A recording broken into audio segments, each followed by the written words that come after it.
Hi, this is Craig from the Fit Healthy, Strong and Wealthy Future Grants programme. So action step for today, week 1 or day 1. Start walking as much as you can. It's really good for you. Everything about walking is good for you. It's real good for burning fat. It's good for just getting exercise, getting out into nature. It's easy to do, you can just go out and do it. Try and walk as much as you can. Try and leave the car at home as much as you can. Obviously, don't jeopardise your safety. But like if you could walk to work, say you work like half a mile away from your house or something, that half a mile, so that'd be a mile every day, will add up over time. That's 5 miles a week you'll be doing without even thinking about it. As much walking as possible. Be as active as possible. It's really good for you. Running is one of the best things that we can do as well. So walk as much as you can, but if you can start running once a week from the very beginning, think where you will be in a year's time. I run every Sunday. I call it Sunday Run Day. Now to start off with, if you've never run before, you want to do the warm-up that I do, the full warm-up if you can with the burpees. You want your whole body warm. Then if you don't run, or you never run before, or you just started out, the best thing to do is walk for 2 minutes, then run if you can for even 30 seconds. Obviously, ideally for 2 minutes, 2. But if you can only do 30 seconds, just do it. Whatever you do is brilliant compared to nothing. It really is. And you build it up so quickly. You build the muscles up, the mental game up, your strength up, really quickly with running.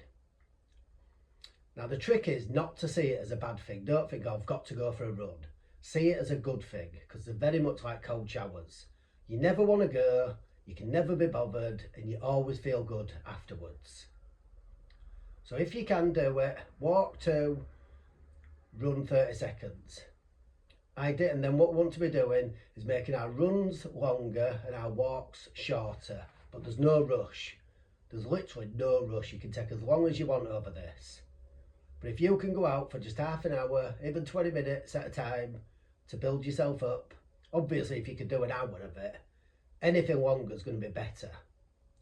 But when I first started, I was actually quite fit when I first started running, because I've been doing this training programme for about 6 years. Then I went out for my first run to see what I could do, and I was already fit, it turned out. So all the exercises we do through the week are really good for us and help us run. But running is very unique. It's a really good mental game, really good fitness game. It's just really good for you. Gets you out into nature, gets you seeing people. There's very little downside to it, other than the fact that getting started, that's the hardest bit. So if you're already relatively fit and you can run, you want to get out there, you want to be doing 3 miles, 4 miles, adding it on, but nice and gradually. Really gradually. You don't want to get injured. Now form is a very big issue with running.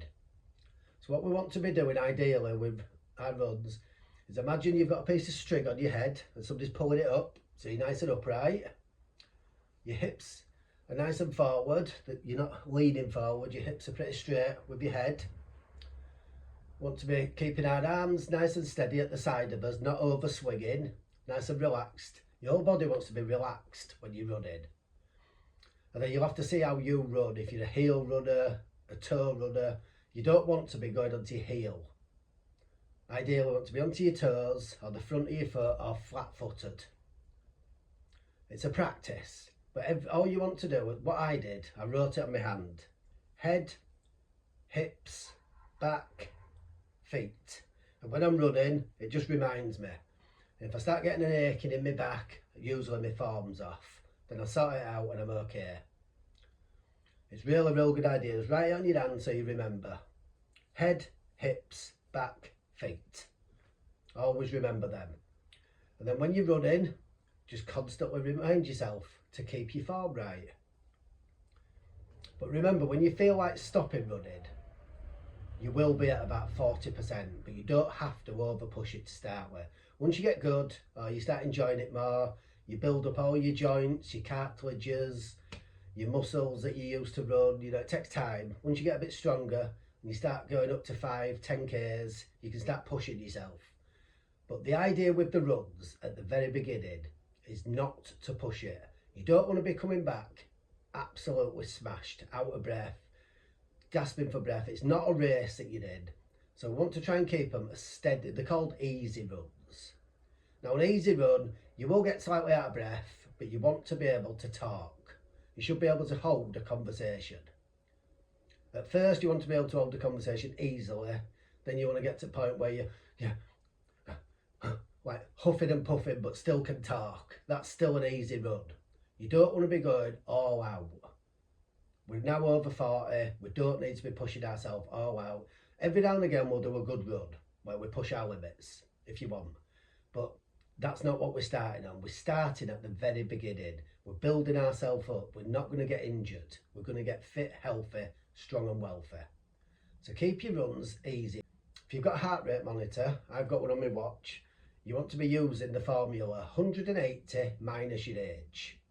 So I'm 46, so roughly 135 is the maximum easy run. I don't want to be going over 135 beats per minute for my heart rate.